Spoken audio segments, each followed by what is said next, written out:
Welcome to today's episode of the CCIR Students Research Spotlight podcast. I am Jasmine Tien, your host for today, and it is my greatest pleasure to welcome to the podcast Amish Gupta, a grade 11 student at the Overseas Family School in Singapore. During his time with CCIR, Amish worked with Professor Harold Wydra of the University of Cambridge, exploring the field of post-Soviet geopolitics and international relations, a nude Cold War. Amish's final project is entitled The Realpolitik of Belarusian Foreign Policy, Artfully Treading a Tightrope. Amish is here today to share with us a bit about his exciting project, what it was like working in CCIR, and to share some tips and advice for future students who might want to embark on this exciting program. Amish, welcome. Thanks for calling me here. Really excited to be here. No, I'm really excited to have you here, and your project sounds absolutely fascinating. Can you talk to us a little bit about what initially drew you to exploring this field in the first place? I mean, Belarusian foreign policy, it does sound absolutely fascinating, but I would argue quite niche. So could you talk to us about what attracted you to this field of study? Well, to begin with, I didn't really have a very crystal clear idea of what I wanted to do. But what I was really interested to know was how, after the Soviet Union collapsed in 1991, some Eastern European countries chose to move away from Russia and ally with the West, while others chose to stay closely aligned with Russia. And so I wanted to understand the reason behind this disparity. And so initially, I wanted to sort of compare and examine the reasons why some countries would have chosen to go one way and why others would have chosen to go the other way. And so the two countries I identified as my case studies were Belarus and Poland. But then something interesting happened. Once I began my research and started looking into Belarusian foreign policy, I just got more and more fascinated by it because of how paradoxical and inconsistent it seemed at times. And because of that, it was almost as if I couldn't stop myself from just going deeper down the rabbit hole, so to say. And so my research paper eventually became like centered around Belarusian foreign policy. Yeah, that sounds absolutely fascinating. Could I ask whether this interest, because you mentioned that you weren't really sure about what you wanted to look at the beginning. I think a lot of us who have done research can definitely relate to that. I definitely do. Can I ask, was there a particular moment, like in a lecture or a reading that you came across maybe that really went, oh, that is what I want to look at? Well, I would actually say that this was the topic that I ultimately ended up choosing was quite different from what our readings and lectures were primarily about. Actually, if I think about it that way, I would say it came a little bit out of the blue then. Yeah, no, that makes a lot of sense. And sometimes, the best ideas do come out of the blue. So talk to me a little bit about the research process of this project and what you discovered and what you found fascinating, maybe things that, might be, you would like the audience to hear about Belarusian foreign policy specifically. So my research project was my research process was very simple. I just read and continued to read and specifically focusing on like areas that interested me. Like at first I didn't pressure myself too much into like sort of having a very good idea of what I wanted to do. I just wanted to explore the subject. And once I had read quite a lot about it, I took my research in the direction which fascinated me the most, which was how Belarus had carefully positioned itself between Russia and the West. As for what I found particularly interesting about this was how, on the one hand, Lukashenko, the president of Belarus, presents himself as very pro-Russian at times. For example, Belarus was used as a launching pad for Russia's invasion of Ukraine last year. But also, on the other hand, there have been times where Lukashenko has defied Russia and has really emphasized that Belarus is a sovereign state.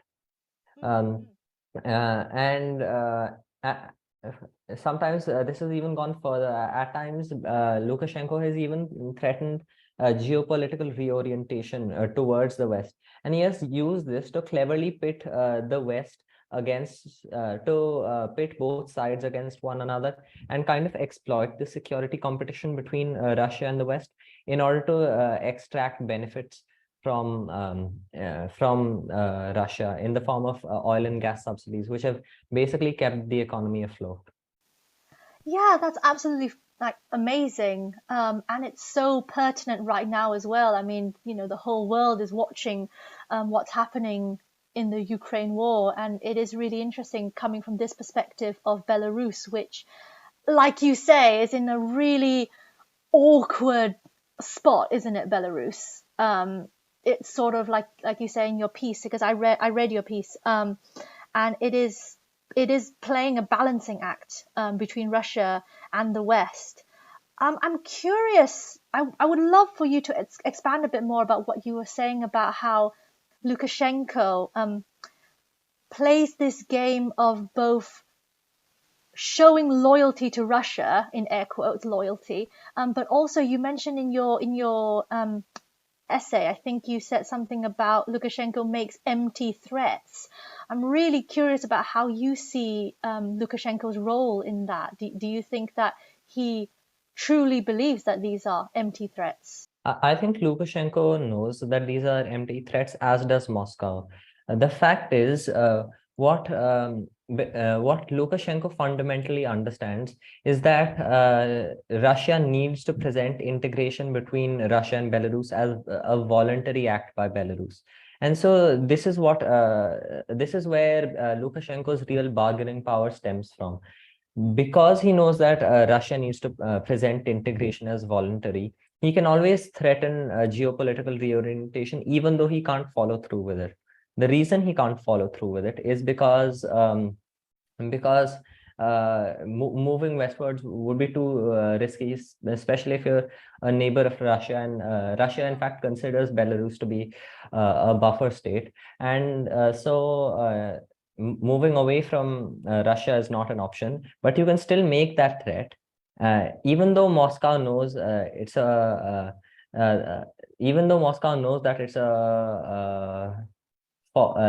an empty threat. It can't do anything about it precisely because it needs to present integration as voluntary. Yeah, so I'm just going to pick up a little bit on what you were talking about, that Russia being this buffer state. Can you talk to us a little bit about the dependence that Belarus has on Russia economically, militarily? Yeah, because I'm sure that a lot of us might not know about this dependence that Belarus has on Russia. So Belarus is highly dependent on Russia in many regards. First of all, you can talk about the economic dimension of it. Throughout Belarus's history, it was quite reliant on Russian oil and gas subsidies. So it was able to buy oil and gas from Russia at prices which are significantly below the standard market level. And like at its peak, which was in the early 2000s, I believe, subsidies actually amounted to 20% of Belarus's GDP. Yeah, that's quite significant. Then there's also the military dimension to Belarus's dependence on Russia. Both countries often conduct like joint military exercises and like have joint commands on different borders. And then there's also the political dimension of it. Lukashenko specifically is dependent on Russia because he can't turn towards the West, because his reputation in the West is quite abysmal because of his numerous human rights violations. But on the other hand, since Russia is governed by an authoritarian regime itself, Putin is willing to turn a blind eye towards Lukashenko's human rights abuses. Could you talk to us a little bit more about these human rights violations for those in our audience who might not have heard of Lukashenko? In Belarus, in effect, every elections after the very first one, since the country gained independence, has been rigged. At least that's the allegation on Lukashenko. So Lukashenko has been Belarus's only president since 1994, I believe. Yeah, and he has gone to great lengths in order to quell any form of dissent.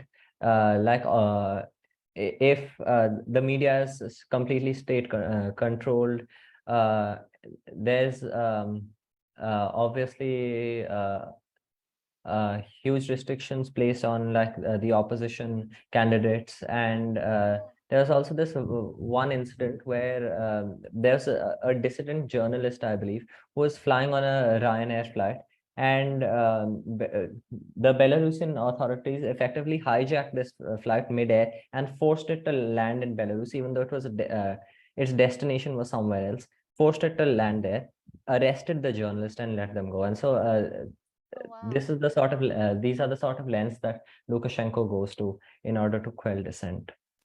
Yeah, and it makes sense then that Lukashenko's reputation is, as you say, in tatters in the West. So we've talked a lot about, Lukashenko's and Belarus's relationship with Russia. Can you talk to us about Belarus's relationship with the West and how they play this balancing act in making sure that they have somewhat an okay relationship with the West while still maintaining a relationship with Russia? What Belarus does is it presents itself as Russia's containing ally. To the West, Belarus seems to be this state that can basically mediate between the two. And I think one very good example to illustrate this point is the Minsk agreements. So after Russia invaded Crimea, Belarus actually played a key role in the negotiation process between both sides and allowed for a peace to be established. Absolutely. Yeah. That's really fascinating. What do you think, and this is more a question to you really, what do you think Belarus stands to gain or lose by playing this balancing act between Russia and the West? As for what it gains, it's quite clear in terms of the fact that Belarus's foreign policy is it's not really determined by ideology at all. Instead, it is driven by blatant opportunism, and the reason for that is the precarious state that Belarus finds itself in, torn between Russia and the West. And because of this, however, because of the leverage that Lukashenko possesses, the benefit is clearly the rents that it's able to extract from Russia in return for integrating further. So Moscow is effectively buying Lukashenko's loyalty. If I had to talk about the costs, it would be that this is an extremely risky game to play for Belarus, because it means that Belarus is in a position where it cannot move westwards at all, as I explained earlier, because of the threat of Russia. But it can't move towards Russia either, because if it grows too dependent on Russia, then Russia can pressure it into doing whatever it wants. Indeed, in this case, by orienting itself slightly towards Russia, as it has right now, Belarus, although it is reaping some benefits, like I talked about, by deepening its dependence on Russia, again, it has become extremely susceptible to pressure from Moscow. Yeah, that makes a lot of sense. I want to circle back to your experience with CCIR specifically. Can you talk to us about what it was like working with someone like Professor Harold Weidra? Professor White was extremely knowledgeable in his subject. That goes without saying. And I felt like I learned a lot, even like outside of the lectures, the readings I felt were chosen quite thoughtfully. And that was for the first phase of the program, which was primarily based on lectures and readings to build a knowledge base. But after that, in the research process as well, uh, I uh, I I think like both the professor and the teaching assistant were extremely approachable, I was able to get like a lot of feedback on my drafts, and all in all, I would say it was a great experience. That's really, really good to hear. I'm curious, after doing, so much research, and it really sounds like you've looked into this quite a lot. I'm curious about if you could pursue this further as a research project, what would you like to look at or explore in the future? Um, I think what might be worth looking at is a development that actually occurred very recently, right after I was done with my paper, in fact, which was that Russia and Belarus together, they announced that there were going to be nuclear weapons. They had a plan to station nuclear weapons in Belarus in the near future. Possibly analyzing what implications it would have for Belarus, Russia, and obviously the rest of the world, especially given the ongoing conflict in Ukraine. Yeah, yeah. No, that does sound absolutely terrifying. But yes, that would be a very, very interesting research topic, I think. So, why did you apply to CCIR? Like, what about the program stood out to you?